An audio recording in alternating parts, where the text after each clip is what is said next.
It's the 20th of May 2016 and we're here tonight for the AFC Dinner and Presentation Evening at the Oval. And here we are in the reception area, the top floor here of the Oval. Balcony, I think it's called, or veranda possibly, and just over here you'll see the famous Oval ground.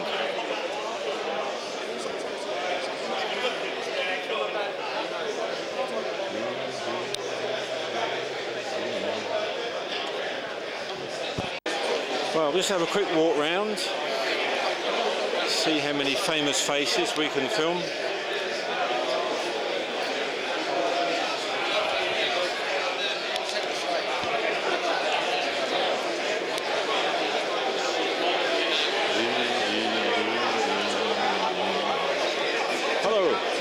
I'm looking for famous faces. Are you? I'm famous in Muswell anyway. You're famous, right?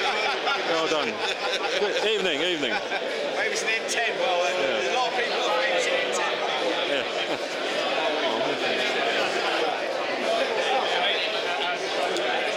Now then.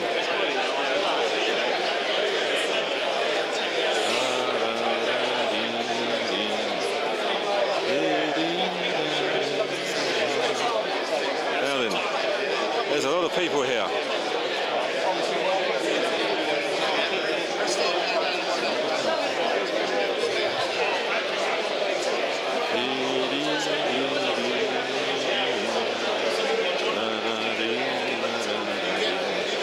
Hello. I'm looking for famous people. Are you famous? Sadly not. Sadly not. No? You're famous, are you? Which club are you? Crystal Palace.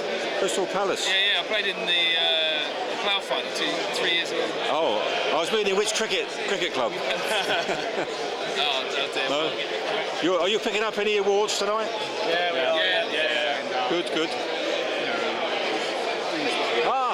At last, I've been looking for famous faces. At last I've found one. This is Jim. Hello, Jim. Hi, Alan. Hello. Nice to meet you. Yes. I will have my jacket on later. I've just got off the tube and I'm pouring with perspiration. Where's the dog? The dog, she's at home, very upset that I'm not with her. Well, point me in the direction of the famous people. Where's the famous people? To you. Silent auction, you've heard about the silent auction. That's the chairman and the silent auction girls. Oh, right, okay. MC is over there. Yes, the silent auction.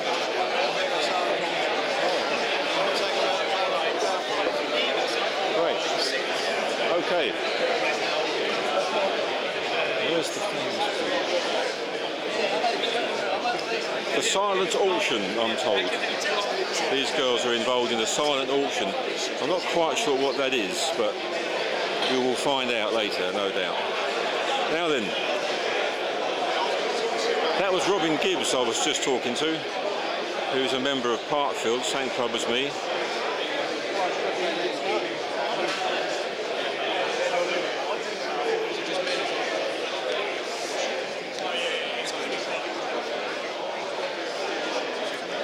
Now, which club is this? Hello. Which club are you? Right. Okay. I'm the official photographer, official video man. I've been told to film some famous faces. Are there any famous people here? This is our youngest player, and he's coming up. He's up and coming. I'm up in the youth system. He'll be at Brentford next year. Great. Are you picking up any awards tonight? Yeah. Yeah? Very good. Okay, I shall film you when you pick them up.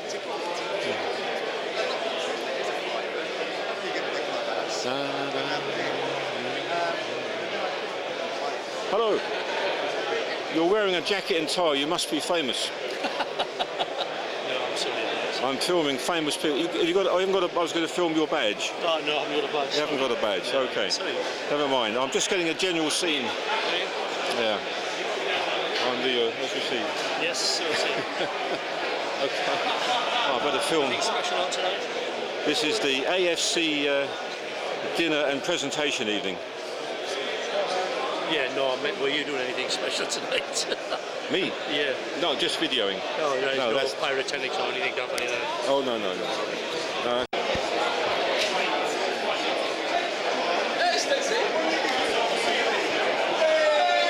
Now there's a couple of the official people who put on this event.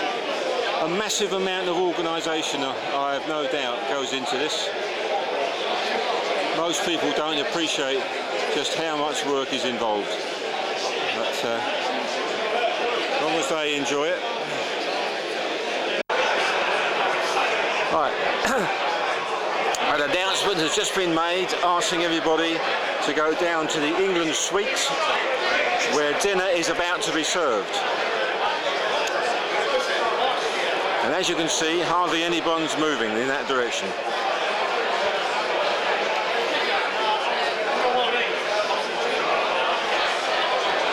But that's where I'm going to go down there now and find where I can best film from. Right, here we are in the England suite. People are gradually drifting in. This is table 29 I'm on with my colleagues, which is going to be quite a good vantage point for the filming. I think the camera's more or less straight. Right, an announcement was made just now that we're going to start dead on 7:30. Now, according to my watch, it's now 7:26.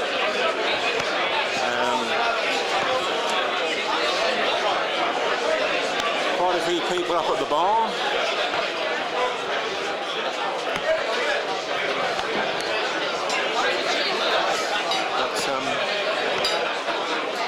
Everybody is slowly making their way down here.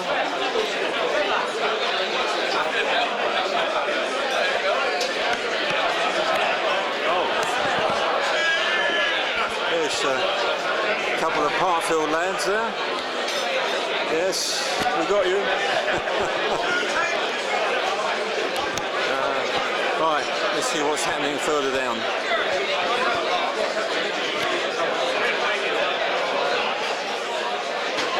Another very good turnout for this event.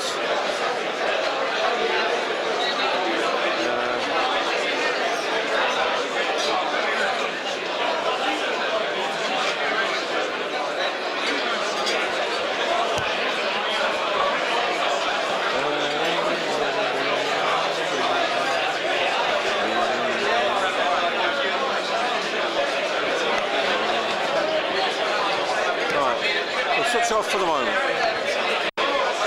Now, according to my watch, it's now 7:29 and 30 seconds.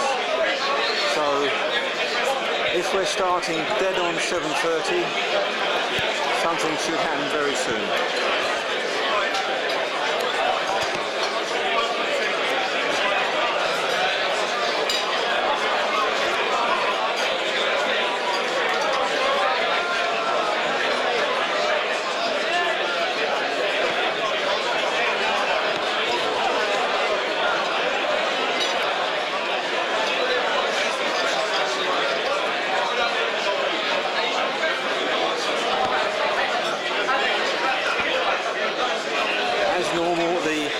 Amazing display of trophies. The first time I saw all these trophies, I couldn't believe my eyes. So many trophies. Never seen so many trophies in one room. All, I would imagine, hallmarked and valuable. Very valuable.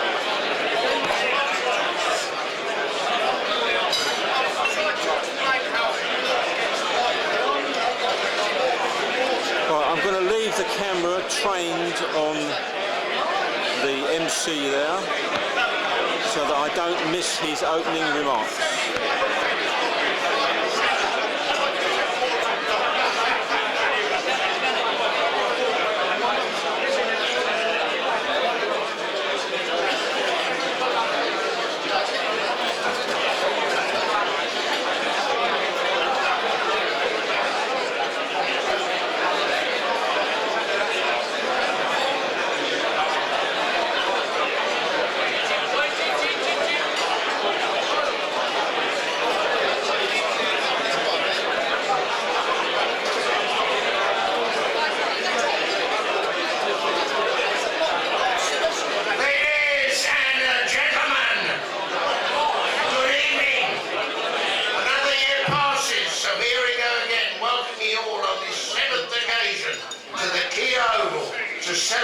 presentation of trophies, which this year coincides with the 10th anniversary of the Spirit of Football initiative.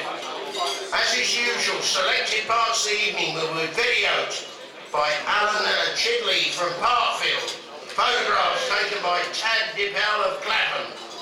And both video and photographs will be shown on the dinner link on the League's website, thereby enabling purchase to be made on request. As in earlier years, you will find a small memento relating to the Spirit of Football in each place. The drinks reception beforehand. Where else can you buy a pint of London Pride for £3? Certainly not in this place, so well done. Can I also say, and I crave your silence, this year we were using technology in an endeavour to control the noise levels when considered to be getting out of hand whilst people are speaking. Our technicians will be sounding a whistle. Please, out of due respect to the speakers and everybody else, just keep your trap down until we get to the prize giving. The first formal part of the evening, I'd like to introduce a very good friend of mine, Colin Garvey of Clapham, to propose the toast to the guests and the AFA.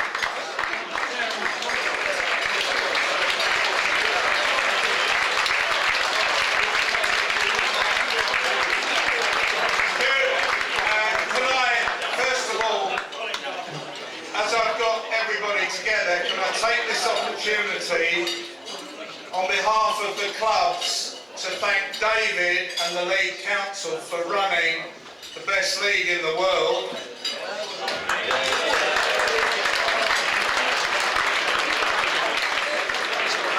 And can I thank the dinner committee of Robin, Cash and Alan Robinson for organising the best dinner in the world.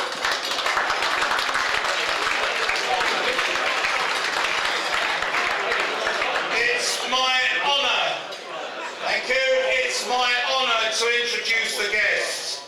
Perhaps if we wait to the end to show our applause. First of all, from the AFA, David Dunn, the chairman, and Bob Leeds, the development coordinator. From the counties, Robin Jaggart from Middlesex, David James from the London FA, Caroline Mariel from Surrey, from Yorkshire, our great friends Tony Gaunt, Richard Asher, Tony Lewis and Brian Peel. From the other leagues, Lewis Hockley and Steve Constantine from the Cheshire Youth League. From the Southern Amateur League, Pat Folan. From the London Legal League, Bola Anthony. And from the London Old Boys Cup competition, Del Saunders. There is one other guest that I will say something about a bit later on, but we have as our speaker Dean Holdsworth, that we all remember from Wimbledon, of course. So to all present, could I ask you to stand, please? And will you please toast the guests? The toast is the guests.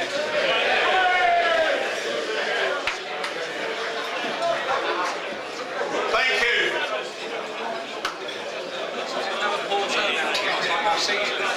Thank you.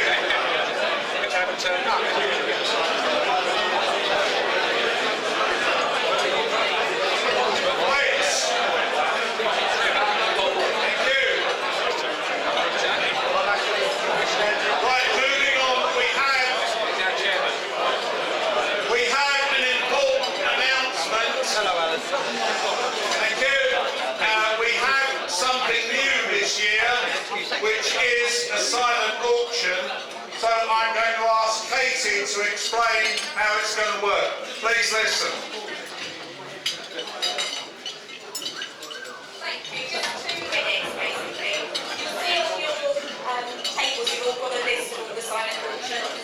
items, and you have a bid sheet like this. So if you see something that you really like, pop your bid on there with your card details. We'll be coming around, the girls will be coming around chatting to you, showing you all the items throughout the evening. But if you pop your details on there, put your maximum bid on there, because you're only going to get one chance to bid at this silent auction. So it's only your maximum bid, and you'll only get one chance to bid. Okay?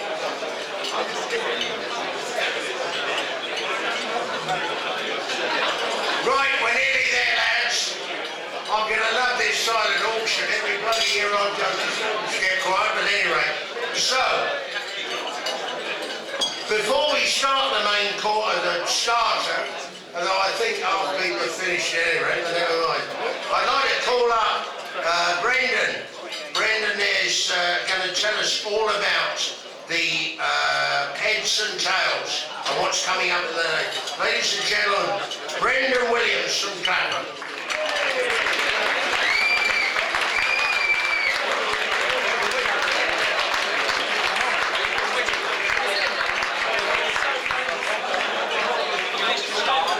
Good evening, fellow athletes.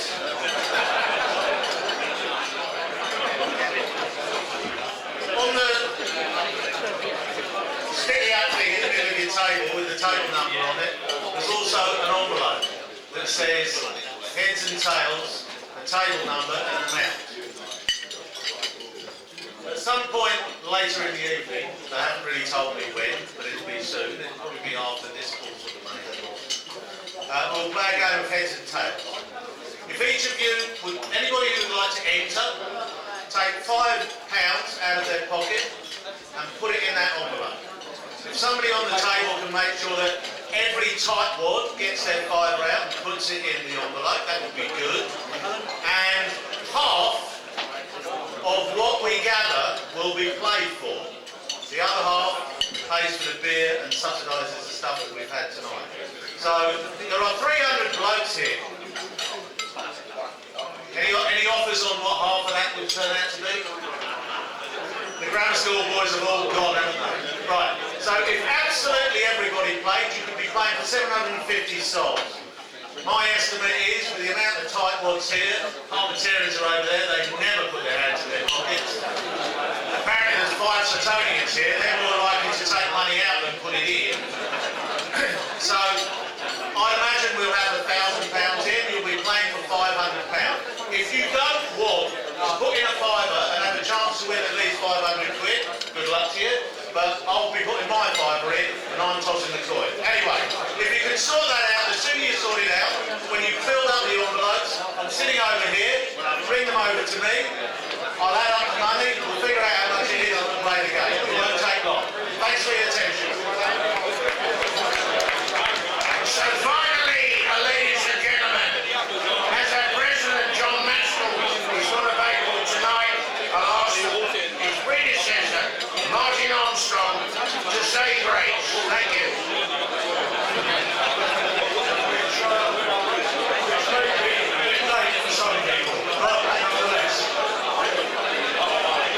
If we can say grace, please.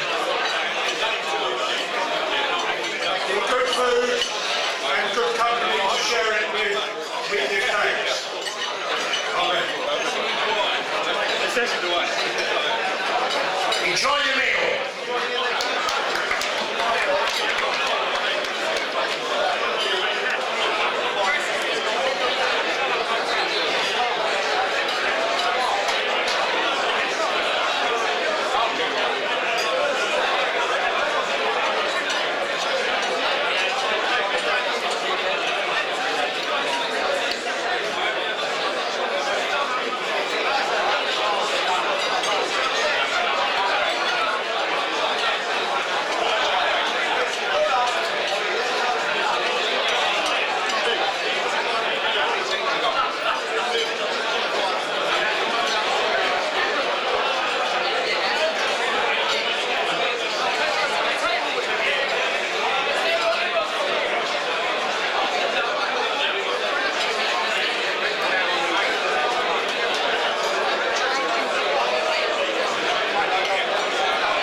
Right, we just had an announcement to say that Dean Holdsworth, this evening's special guest, will be starting his speech in about 2 minutes' time. Okay. So I will leave the camera running. Just have a quick trip round the hall, see what's happening.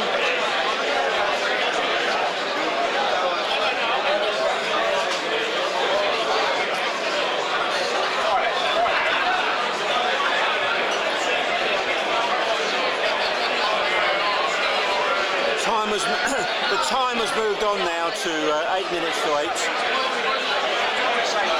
So I've been off the air for a few minutes. But as I say, I'll leave it running now so we don't miss anything of our guest speaker.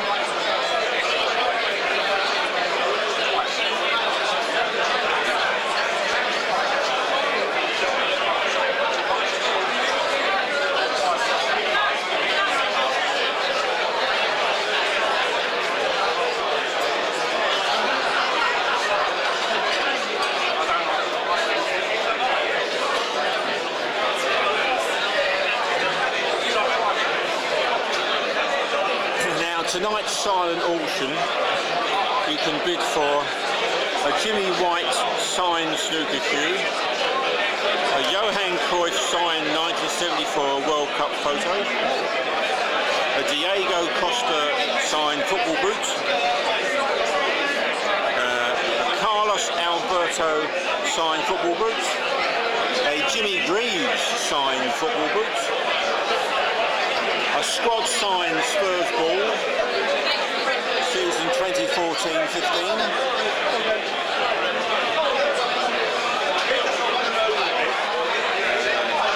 A Jeff Hurst signed England shirt.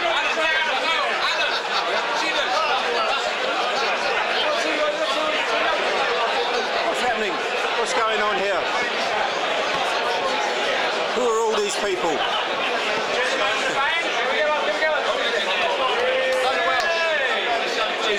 Is this the cabaret? I'm not quite sure who these people are. I'll find out in a moment. Who are you all? We're London Welsh. London Welsh. And I ask you to take your seats now. That was the London Welsh. Could you please take your seats?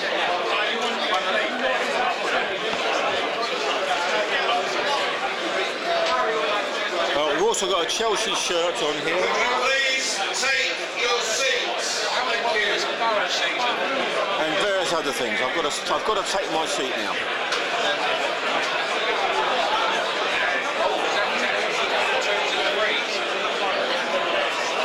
Right, we're going to start. Will I have your attention, please? Please, could I have your attention?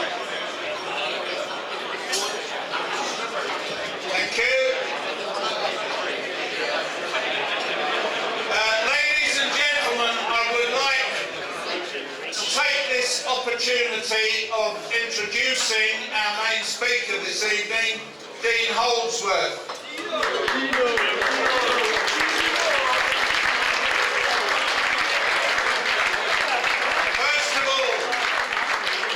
First of all, we have to thank Dean because he came to us at very short notice. Added to that, he is known to all of us, especially for his time at Wimbledon. And I remember three things about him, really. The first is that, well, everybody knows this. Sam Hammam told him he'd give him a Ferrari if he got 20 goals in the Premier League. He got 19. So we'll ask Dean about that. Secondly, it's got to be said, I could give you a lot of stats about him, it's got to be said that Dean knew where the goal was. Dean was a goal scorer. And I remember him, before he scored and after he scored, walking back like that. What a player. Finally, I think it's true to say that everybody's going on about Leicester, and quite rightly. Just think what Wimbledon achieved. I remember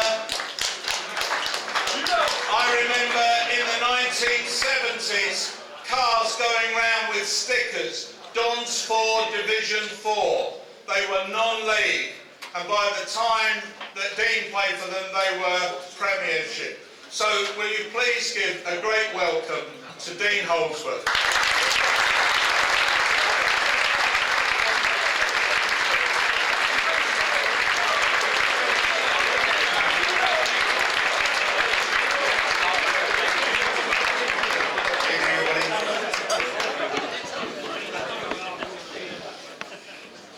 Firstly, I'd like to say a big thank you and an honour for being in front of you tonight, for the invitation to come down and speak in front of you.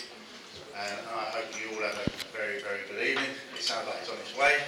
And I hope it goes on right into the night.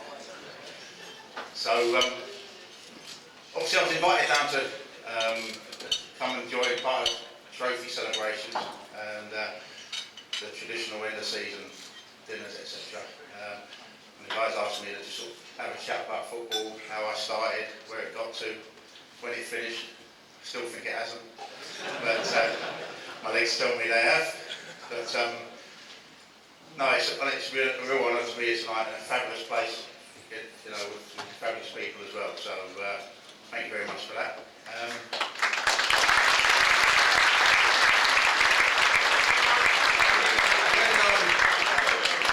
I'll get to the silly stuff with Wimbledon in a little while. I'll give you a little insight into how it gets to that stage.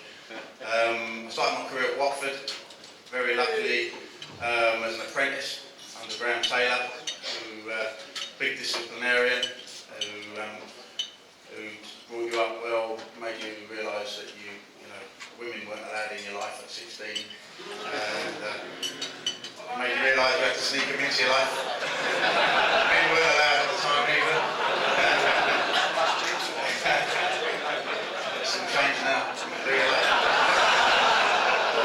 So yeah, I had a great time up until a point I ruptured my knee at 17 and was told I'd never play football again. And that's a moment when your dreams go of being a footballer, and you lay in that hospital bed and your legs in plaster. Those days you didn't have the cruciate ligament come back. I did an anterior cruciate, I did medial, I did lateral, I did my meniscus, and it sounds like I know what I'm talking about.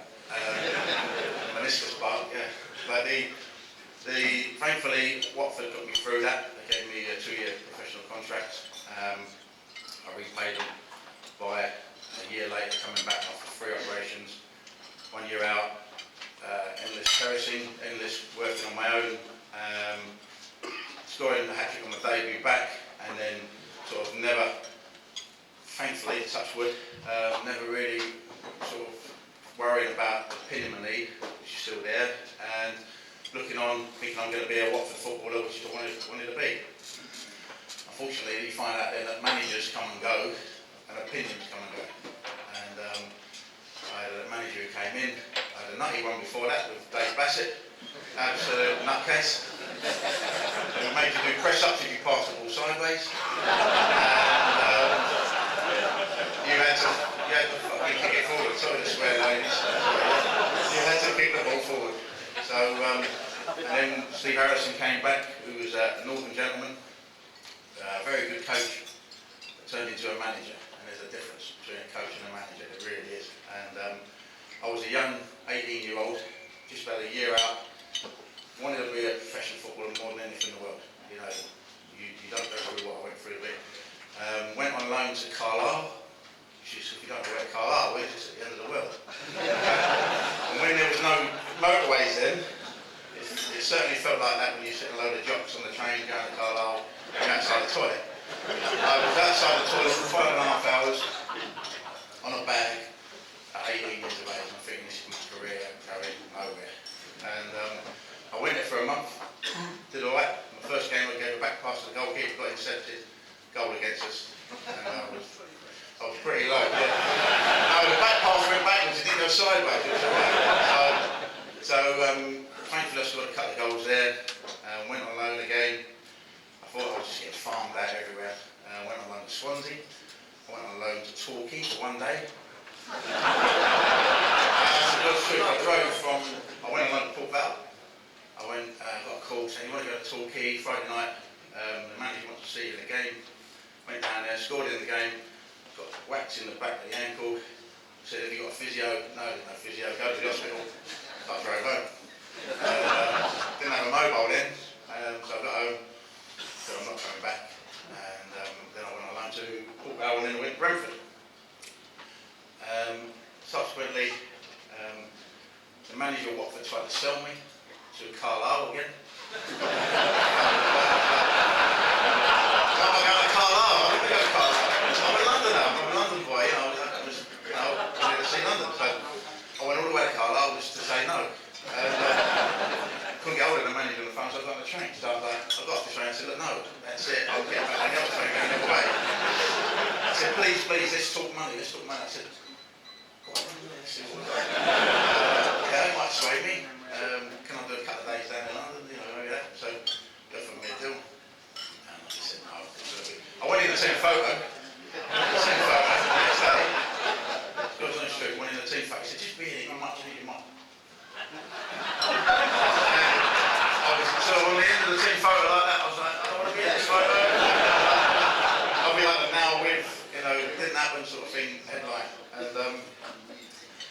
And I got home and I rang the manager, I said, look, I don't want to go. I'm not going to come home.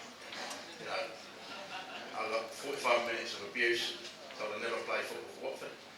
I went in on a Monday morning, got put in reserves, which I was a reserve anyway, so it didn't matter. So I was like, right, you're not really hurting me here, you know, what are you going to do with me, sort of thing. Ended up doing all right, went into the first team squad, scored against Oldham on the AstroTurf. Got offered a new contract, signed it, 3 years, bosh, I was over the moon. You know? I thought, I'm going to show this manager I'm the best player in the world. We played Norwich on the Wednesday night after the Oldham game. We drew 0-0, I played all right, hit the post, and that was a combination league. And he came in, he said, your attitude's all bad. We had a row. I told him he had a big nose. And I got sold the next day. I was shrewd, I was all right. So I knew Brentford wanted me. I'd been there on loan. Stevie Perriman took me, he said, come and play for us. We're second from bottom of the league. You can make a difference, you know? So I can make a difference. So thankfully, the best thing really, sort of had that determination to show Steve Harrison wrong. Who subsequently later on wrote to me and said, he apologised, nearly ruined my career, said he meant shit. But you know, he meant it. So, do I really care about that letter? No. So, did I write back? No. No, I can't spell. So, I can't spell what I wanted to spell. So, I got arrested now, probably. I went to Brentford, and it went brilliant. It was 29 goals that year. Got a lot of plaudits. Thought this is the game. You know, this is Brentford. Brilliant club. I want to be here. You know, but I want promotion. I want to do well. You know, it was in Division 3 then, and you know, how do I get to be, you know, the best player in this team? How do I get the best player in the division? I've got to work really hard. Next season, started off really well. Got a tear in my thigh, and at that time the physio was an old army physio, and thought that everything was controlled by heat. So if you had a tear on your thigh and it was hot and it was burning and it was bleeding, he put heat on it. That doesn't work nowadays. I'm sure it's ice. We had a bit of a fallout that year, me and Roy. I'd have to travel from Woodford Green. I didn't drive, didn't have a car, couldn't afford a car. So I'd travel Woodford Green to Ealing, get on a bus, walk from the bus stop to the ground, get into a treatment room for 9 o'clock to be told, put your leg on a heater. Right, that don't go down really, really well. Not in my book, it didn't. So I'd be there till 1 o'clock. You'd say, go and have a walk around the cafe, get me a roll, bring the one back. Get a heater. Did that for 3 months. So one day I really had enough. I was playing, he bought me a pair of Vulcan shorts, heat retaining shorts. So I had enough. played on Saturday, and my fight was hurting me. I had an injection in it, and I've got a tear there now. And I went in on the Sunday. I said, look, Roy, we've got to sort this out. This isn't right. He said, Dad, you're all in your head. Jump up on the heat. Me being me, a little bit volatile, don't suffer things. Picked up the heat lamp, I threw it across the room, smashed all the wardrobe, hit the windows, and you're never ever touching my fire again.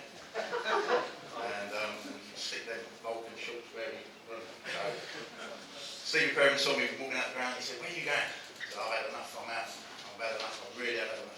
So I went home, feeling sorry for myself, and get a phone call in the evening from Stevie P saying, Tottenham, we're going to let you go and train there. We've got a machine there which can do a balance test on your thigh and your hamstring.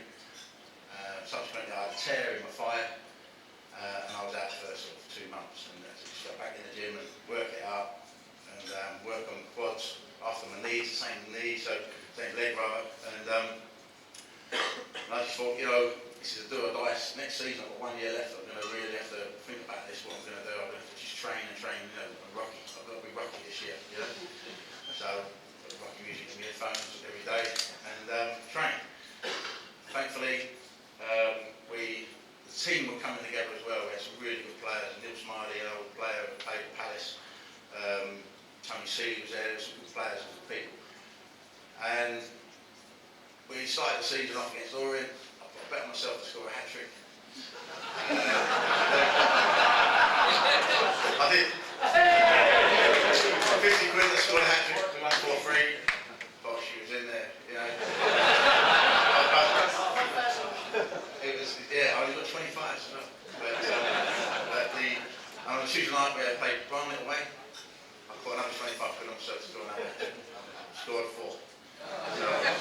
So it didn't all go that way. I lost money later on. I was shit for that. But I had to make a decision to either let the contract go out, or the risk and reward we take in our lives. There's always got to be, in my book, there's always a reward for some of the risks we take. If you don't want to take the risk, stay as you are. But I had to take that risk. I didn't want to be there. I wanted people to watch me this season. Took the risk. They offered me 2 or 3 contracts, which weren't very good anyway, so it didn't matter. But I scored 39 goals that year, and we broke post-war goal scoring record there. Had an amazing time. We went up as champions. Could have left in the window. Could have gone to Villa or Norwich. Didn't go. I wanted to be part of something rather than just me. It always felt that it was me making the decision. Me being the one going alone, me going to go up the motorway, me going down this club, so I wanted to be part of the team, and I felt part of the squad, and it was amazing that Marcus Gow, Gary Blissett, as I say, Keith Millen was there, a great bunch of lads, a real tough squad as well, a real hard, drinking, smoking, everything else you can think of, ladies in the room, so, everything you can think of went on, and it was a bloody great time. I had an amazing time. Wimbledon were nuts, Brentford were nuts, because they were third division, they could get away with it. So we went up as champions. I left, and I succeeded in having a medal. And the medal meant more to me. Being part of the team meant more to me than anything I'd had in that. I'd come from an injury on my own, although I was part of something. It was amazing to be part of that, and I can relate it to being part of something tonight. And I can relate it to be everything I do. I want to be part of something. I want to build something if it can be done. And it's not just about success. It's about success is what we do together. And I felt like that. So I went to I got sold to Wimbledon for $1 million. I enjoyed the most nuttiest people you've ever met in my life. It was a jolly, but a hard-working jolly. Yeah, there was this image of being, the crazy gang, with Vinny, Vash, whatever we did in the tunnels. Everything went on and more. It really did, and it was brilliant. But I never realised it. I wanted to be still about me. I kept going back to me. Why am I the one? We were beating teams. We beat Man United that year away, Liverpool away, Arsenal away, Everton. We'd beat all the Arsenal. We beat away. And it was always about Wimbledon's image, never about the individual in it. It never worked out. I bring Sam Matt, who became my, as I say, my good friend of mine, but almost my enemy in one respect. I love him dearly, but he became my enemy because he stopped me going somewhere where I wanted to go. But when it was about that, I said, why am I not getting the recognition in the papers? The first year, you know, he said to me, you'll score 8 goals. I will make a statue of you if you score more than 15 goals. On my life. He said, if you get 20 goals in the Premier League, I'll make a statue of you outside Wimbledon. He said, if you get 15, I'll make a bust of you, a bronze bust. I said, how many do you think I'll get? He said, 8. He said, you're a big-headed little fuck. And I said, I called him Penfold. He looked like Penfold. So I said, Penfold, come on. Rolling back to that, when I went to meet him, I went to his house in St. Regent's Park, and he brought me in. He's Lebanese, isn't he? And he's a Lebanese man, and he's a clever man. And he brought me in and he started talking about family, fish, what he gives everybody, religion, how he looks after everybody. And he said, sign this contract. And I said, I'm not signing that contract. I said, I'm going to talk to Villa tomorrow, talk to Norwich, and I'm speaking to Tom, as you know. So he said, I want you to sign the contract. I said, I'm not signing the contract. So his eyebrows used to twitch. And he started twitching, and I was like, I didn't really know him. And I said, I'm not signing. He got up, walked out of his lounge, which was on the first floor, locked the door, got in his car, whipped up, and I looked at him, but he was in the car, and he rang me, and I had a mobile there. And he said, are you signing the contract? I said, no. He said, you're locked in my house, you're not. So I was like, you silly bloke, what are you doing? You know, so he drove off. I put a telly on, and I thought, I'm trying to ring the agent. He went answering, I knew where it was. He was going around the meeting at the Lancaster Hotel, because that's where the best steak sandwiches are served, and that's where he would go. So an hour later, he said, have you signed the contract? No. He said, are you? I said, no. Luckily, as a rattle at the door, there was a woman come in, and it was his wife. She said, who are you? And I said, I've been kidnapped. I've been telling you what, I said, I've been kidnapped.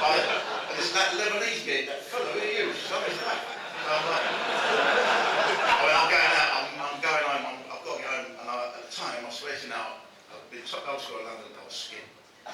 I had a deficit, it was in the recession. And there was a deficit on my house, all the houses were going down in value, and I was paying everything from my wages. We were at Brentford, getting into my house, so I didn't lose my house in Chigwell. So I was like, I've got to sign this contract, but I don't want to sign this contract. And this is the end, like, answer to my dreams, but I've got to have my man enough to stand up to this bloke, you know. So I got in the train, I was like, thinking, am I nuts not signing that contract? Stand for what I believe in, and got a phone call that night, come and meet me again. I said, I'm not meeting you at your house.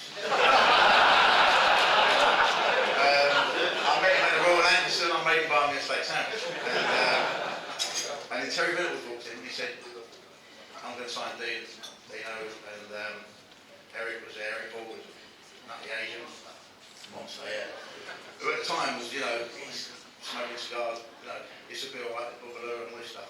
Anyway, we argued for another day or so, and I ended up joining in 92, 93, in the year of joining the Palace, playing at Palace. And again, it was just an immense time. There was no curfew. We never had a curfew on pre-season, end season certainly not. There was no.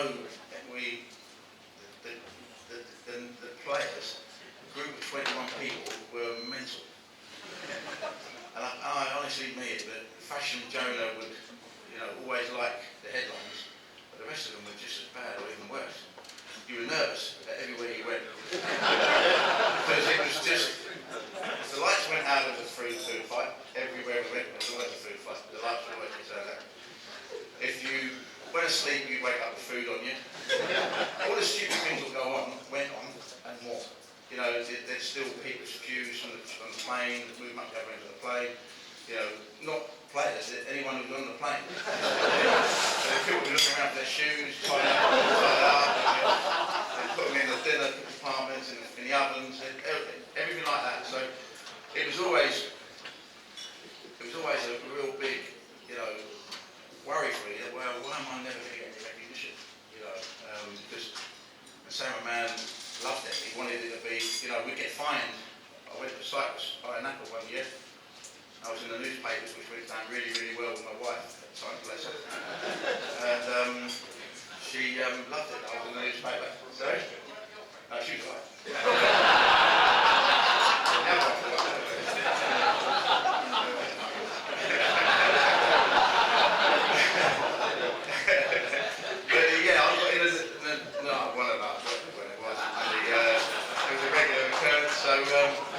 But he rang me up, he said, I'm going to find you. You're only smashing, he wasn't smashing in at the hotel, he was only throwing each other in the pool. And it said, Oldsworth drinks for 12 hours, Oldsworth parties for 12 hours, 5 days. When you see those headlines, it's sort of, why are they picking on me? I'm with everybody else. But it went down really well at home. He fined me for which wages, tried to not being rowdy enough. Not getting arrested on Nissy Beach, where they would play the silly games you do when you're all lads together. We played the lucky dip game, 50 cans of beer, 1 can of water, 2 cans of water, 1's a waiter, 1 has to do a forfeit. So, you go in, you get a beer, you're over the moon. You get the water, you're going to get the next 50 beers, or you're doing the forfeit. So the forfeit was, Neil Ardley had to run to the top of the tower, shout sharp. Pay the lifeguard shower, when he was at the tower, he had to go up on the tannoy, shark, get out of the water. Everybody out of the water, run downstairs, swim a life buoy and swim into the sea. He done it, he had to swim to the jetty, do 10 star jumps, and then he come back. And it went down really well. Mick Harford had to do the usual spin round his head, pint of sangria and run into the sea. He hit a family, landed on a fella, thankfully, not the man, not the lady, and knocked his tooth out. Kind of thing on top of both of them. And Stuart Castledine, who loved himself, still does to this day, had to do 100 press-ups in front of 2 topless girls. After every 10, he had to say, "Have you had enough and you want some more?"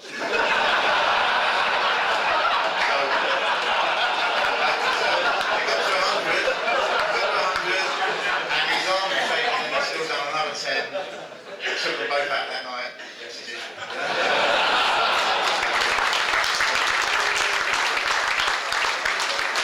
We had a coach driver called Alan, who had a little bit of, he was a really lovely fella, bless him, a little bit of an illness or bulge, I think it was, in his face. Loved the lads, but got hammered for finding traffic. And the lads, well, I say the lads, me, Scalzi, pretty much me and Scalzi, to be fair. We had a little bit of a thing with him, we had a bit of banter, we played a few tricks and whatever. When we get to the hotel, we go to reception, say, I'm the sub-driver, can I have the spare key to my room? So at 7 o'clock when he'd come down, we'd take his lift out, he'd take the bed out of his room, put it in the lift. So that was, and then we'd do that, and then we'd get his clothes, tie his clothes together, put them in a flag outside the hotel. And then obviously he'd go after there, he'd go up to the lift, and there'd be a bed in the lift, and he'd say, "Oh, it's got a bloody bed in the lift." Get in his room and it's his bed. So they'd try and find his clothes, which were all soaked and wet, all tied together, and they'd be outside in the wind. We played Everton in 93, 94, and it was the last game of the season. Probably you would have seen it on Sky. And they had to win to stay up. We had a 11 police escort, not now. The 11 police escorts on bikes, and they smashed our coach. The night before, that was the second coach. The first coach got burnt out in the night, and Alan got a call from the reception and said, Alan, your coach is on fire. And he said, Oldsworth Scales to fuck off.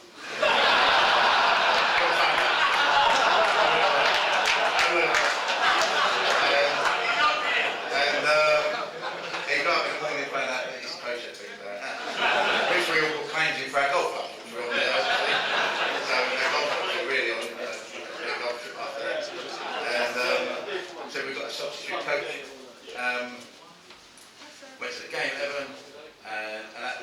serious note, one of the most scariest things I've ever I've been involved in, apart from the balls. Bless them. And yeah, we went through that. We got a penalty. We went 1-0 up for our own goal, I think it was, and then we got a penalty. And I was on penalties. On a serious note, I didn't celebrate. I just wanted to score, and I scored in front of their home fans. The other end was being built at the time, rebuilt, and I scored. I did celebrate. And towards the end of the game, there was a fellow on the other side of the pitch, on the fans, who sat there with a knife in his hand, and telling me that he was going to stab me in the whole of the second half. He said he's going to run onto the pitch and stab me. So I spent the rest of the half on the right wing. Joe Kinnear, bless him. If you ever knew Joe Kinnear, he had a language. He could not speak English. All he did was swear. And he never knew anyone's name. So he decided to barrage me, why are you over the side of the pitch? And I swore back at him. And I just said, I'm not going over the other side, I'm scared out of life. The Dutchman, Hans Seegers, is famous for letting in a late goal in that game. I think he had a retractable arm. Anyway, we finished 6th in the Premier League that year, which was amazing.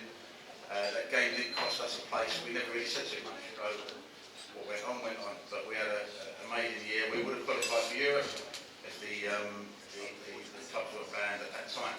So again, it's another part of trying to achieve something as a group of players and a group as a club, which went against the odds of really what people wanted to be.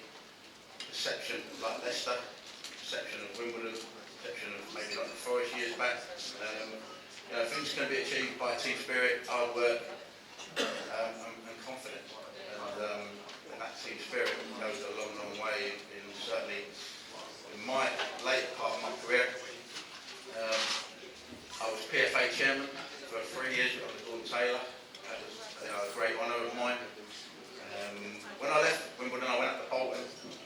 And they thought I was absolutely nuts. They thought I was a real FA. I actually think they thought I was just a lunatic from London. And there was a north and south divide at the time where, you're the soft southerner and, you're never going to last here and all that stuff. Thankfully, when Sam Allardyce turned up, he was all about team spirit. He was all about getting strengths, not looking at weaknesses on the other team. It was always about analytical work. Taught me a lot, big friends with him now. Stayed there 6 years, which was great honour, great rapport, lovely place to play football. You go down that motorway and when you remember, your leg being in plaster, I had 82 stitches in my leg. And when you remember those picture, the image of the 82 stitches in your knee, it's all sort of really, really, the image, you drive there and think, I'm going to be sold for £3.5 million. It's been worth it, it really has been worth it. So that was something.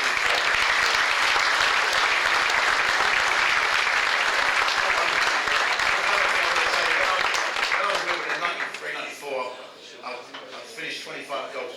We were talking about a Ferrari, it was only 15 goals. I did get a Ferrari, and he had to kiss my backside. In front of the scene. He bought me a camel, which is he donated. He didn't give me a and then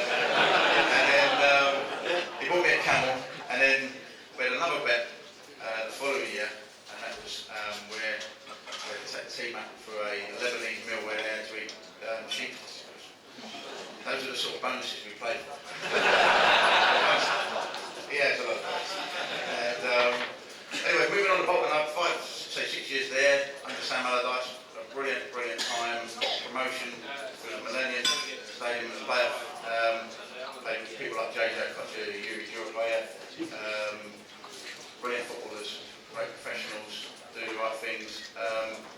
And unsung players, players who really love being football. They work their socks off. And they still saw me as some nutty bloke because I just still wanted to go out. I still wanted to enjoy myself when we won. So we had a bit of a team spirit there going on. It was all good. And I went into management later on. And as I say, going into management in non-league was an event. It was an unbelievable event. I had players turning up who didn't know where they lived. They looked on their phone for their address. I had players who didn't know their mum's maiden name. All sorts of players turning up and they went to the wrong ground. Michael Gordon turned up at Hayes in Kent, rather than running in Middlesex. He rang me, what's the ground, mate? I went, where are you? I don't know where you are. I'm in Hayes. I went, I'm outside the station, I'll pick you up. I'm in Kent. I went, that's the wrong one. You got there at half time. He never went on. But yeah, I'll say I went into management at Redbridge, went to Newport. That was an amazing time. I went to Newport. For my first day at Newport manager, I sacked 20 players. I got rid of everybody. They had a drinking culture. Totally against what I wanted to be. I'm going to show them. I'm going to show them. I thought, you can't drink and play at the same time, not as good as me. So I got rid of everyone apart from a Welsh player. Because the Welsh love Welsh. They love Welsh. People love Welsh. People love Welsh. They really do. I admire it. I really do admire it. So I kept the Welsh man because he was, I thought I won't get sick then. I got absolute hammered for about 5 months. The board resigned, everybody resigned, never chairman resigned, everybody resigned, me and the secretary down the games. I thought, what am I doing? Painfully got to the end of the season, and I had a bit of a word with a few people around there who got to know. Finished 11th, and then a year later, we went up. We went up as champions on March the 14th and finished the season on 103 points. Broke 8 records. We were the first team in Europe in March the 14th to get promoted. They, let's say, 103 points, broke 8 or 9 non-league records in for the conference south. The fans turned up the day before, 5,500 of the night we beat Waterlooville, which made the club very happy. As you can imagine, some of the turnstiles didn't work. They know more, from the accountant's point of view. And then I left to go to Worcester. Had a good time there, and I microwaved this. From there, I went into Crusader trying to buy Bolton 9 months ago, and that's the biggest challenge I've ever had, even through my leg. I loved it, we got it, I love being the owner, we're going to make it special, we're going to put it on Team Spirit. Still got a long way to go, but that's right. Thanks very much for having me.